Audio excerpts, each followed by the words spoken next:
The episode opens with Kuro lying on the ground by Luffy's Gamu Gamu no pistol. This scares the Black Cat pirates. Despite her injured shoulder, Nami decided to go looking for the pirates' treasure. The Usopp pirates then arrive and attack Kuro with a shovel, a casserole, and a bat. Usopp, Kaya, and the others try to warn them to stay away, but they are too busy beating Kuro up in the hopes of killing him to listen. They cease and Django is concerned that the children will enrage Kuro. The Usopp pirates confront Usopp about not informing them about the fight. Usopp begs them to flee, but the kids refuse, claiming that doing so will only bring shame to the Usopp pirates. Kuro abruptly stood up, terrifying the Usopp pirates and causing them to scream in terror. Kuro, however, ignores them and proceeds to beat Usopp. His gaze then shifts to Luffy, whom he questions about having eaten a devil fruit. Luffy confirms it.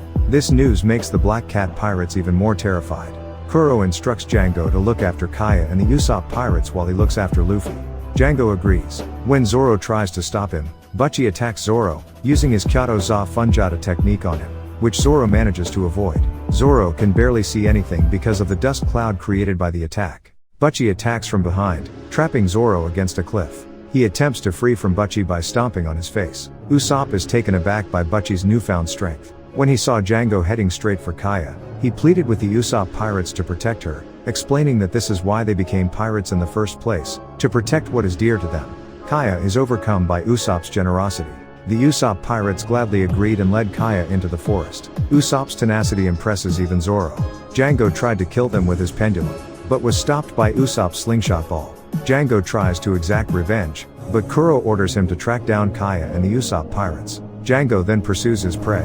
Kuro tells Usopp that escaping is pointless because he knows Kaya is weak. Meanwhile, Luffy is advancing directly towards him. Zoro defeats Butchie by using his other foot in the Onigiri technique.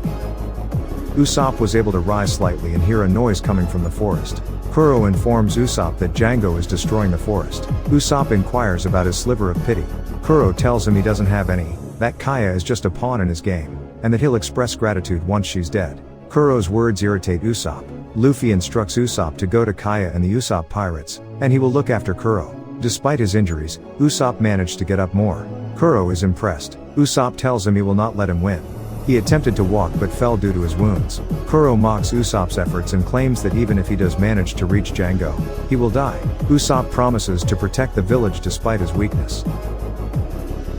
The Black Cat pirates mock Usopp's vow, but Luffy throws a rock at them, telling them not to mock Usopp. Zoro places Usopp on his right shoulder and tells him he'll go after Django.